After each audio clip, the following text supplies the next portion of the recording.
ទាំងកម្ពុជាមហានគរសក្ការៈដៃជោ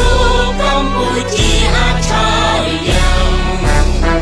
ប្រជាពលរដ្ឋខ្មែរយើងពិតមានមោទនភាពរាជាណាចក្រអាចឆាយយ៉ាងកម្ពុជាព្រះវិហារអង្គរសង្ខានបវរប្រទេសវត្តលោកី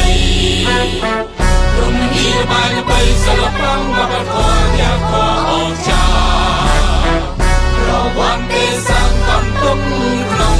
សាវតាស្មារតីសទ្ធាចាពលបុនខេមរាចា